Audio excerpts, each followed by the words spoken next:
Hare Krishna and welcome to this video on the Bhagavad-gita chapter 1 verse 2. In this video we will talk about the contextual translation of the word tu, which is mostly neglected or mistranslated in many editions of the Gita. So here is Pada 1 from verse 2. Drishtva tu pandavanikam. And we can see here that it is, the word tu is in its usual enclitic post-positive position here. Not first in the clause, but second. So the problem, one of the problems, is that we have many renderings of tu into English. We have Sargeant's indeed, truly. We have Bhaktivedanta Narayana Goswami's and. We have Bhaktivedanta Swami's but. We have Swami Gambhirananda's but, both in the commentary of the Shankaracharya and in the commentary by Madhusudana Saraswati. So, what is the issue here, really?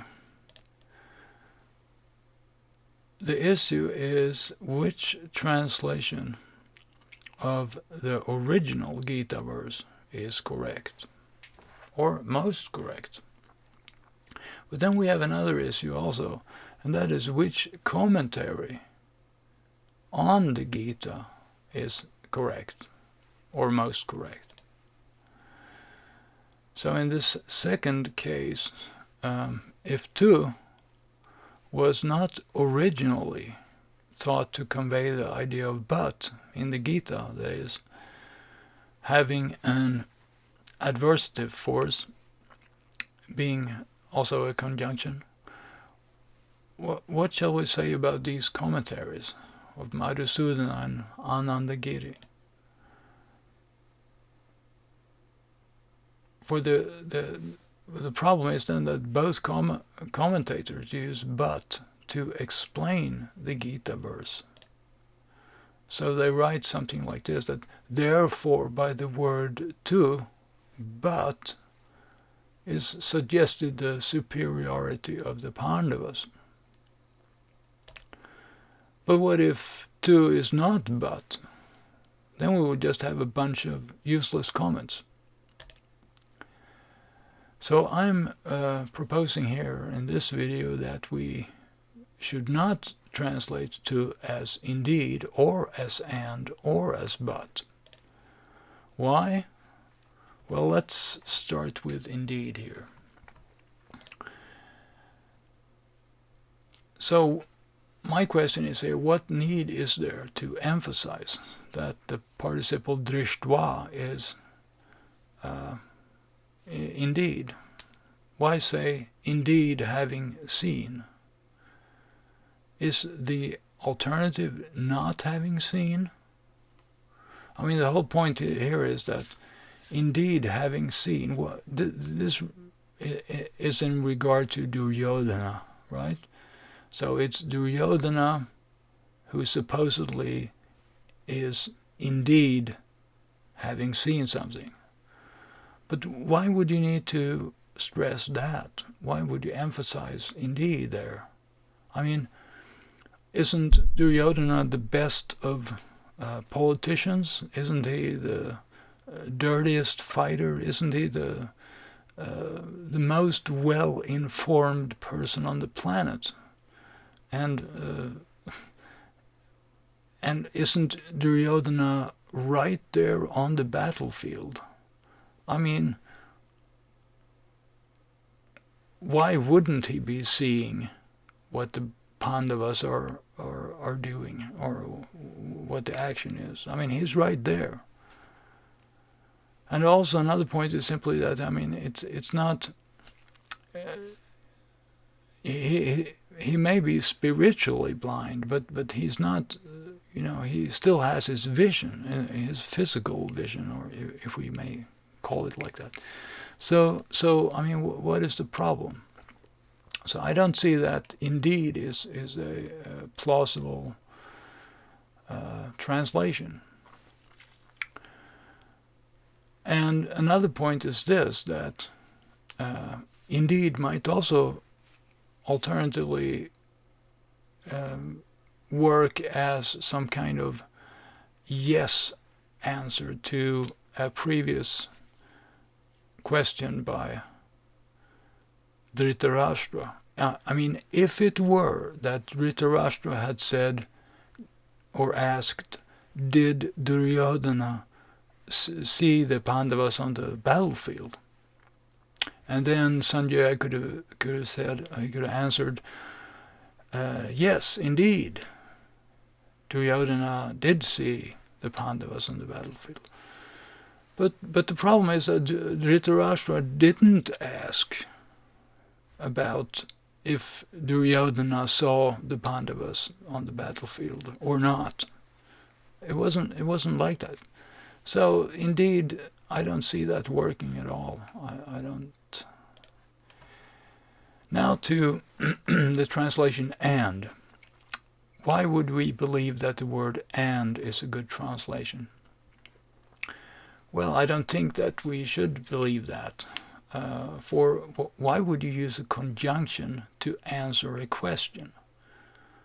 I mean, either you answer a question or you simply go on talking and you use other words. But if you are supposed to answer a question, then supposedly you don't continue just talking and sort of link together with other things you've said previously.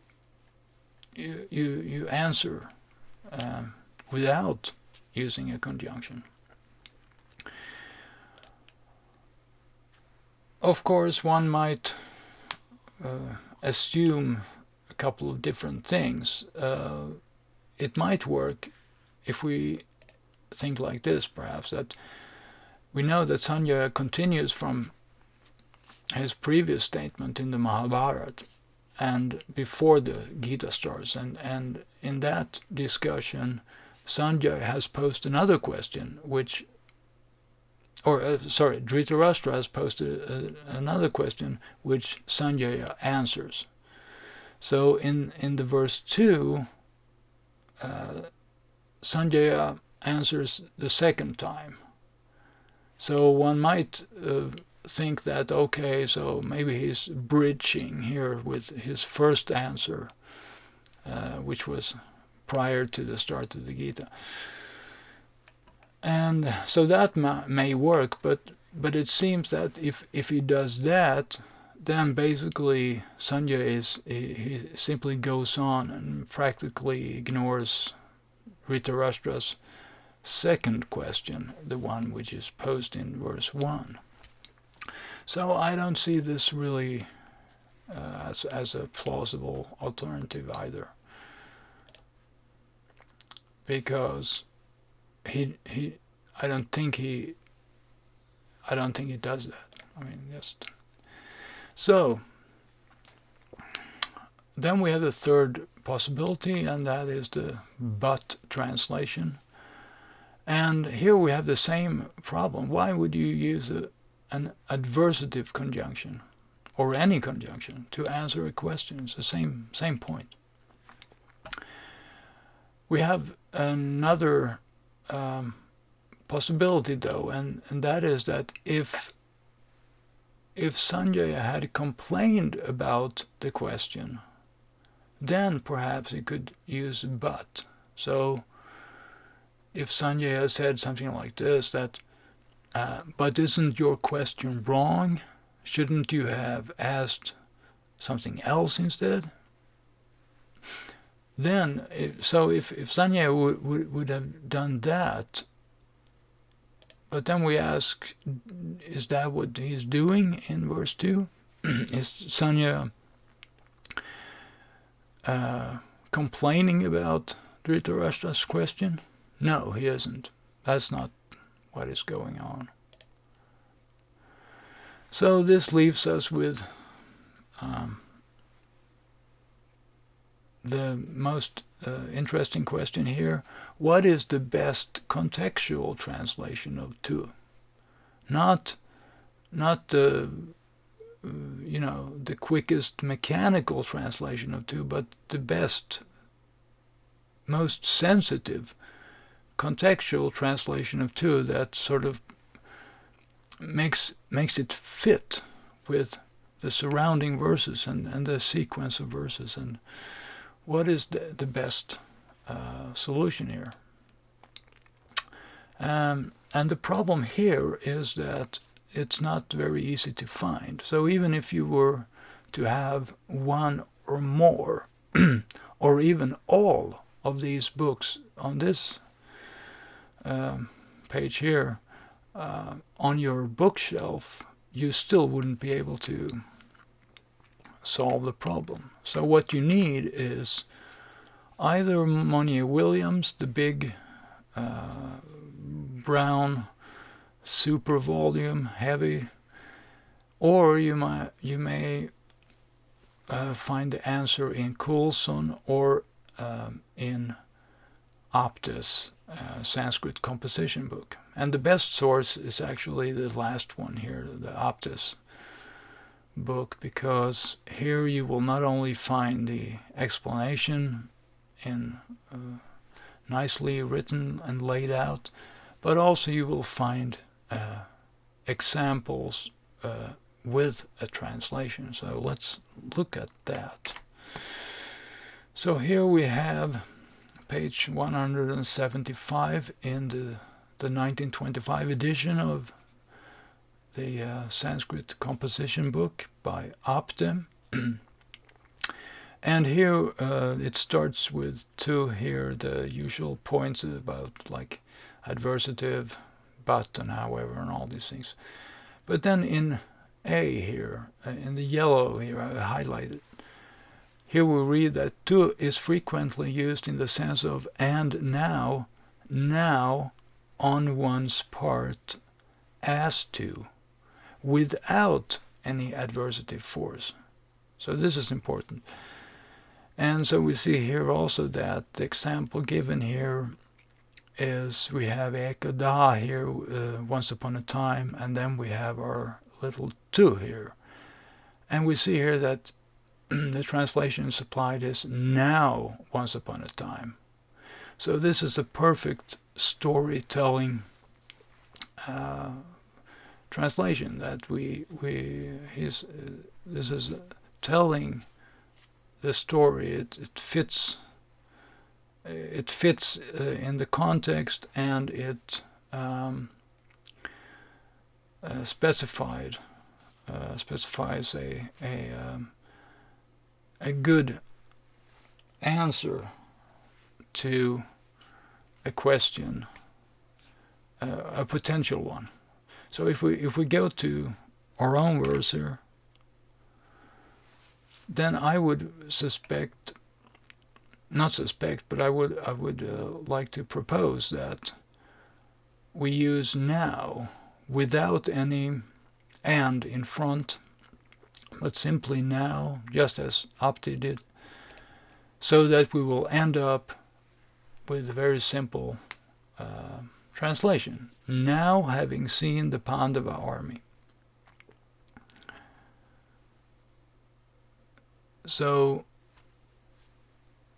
unlike other translations with words like and but and indeed, the word now fits much better as the initial word in an answer to the question about what is happening on the battlefield. So identifying the word now, therefore, more or less, seemingly invalidates other translation possibilities, including any attempts to claim that it acts as a simple expletive or verse filler, and other strange ideas. Thank you very much for watching, and Hare Krishna.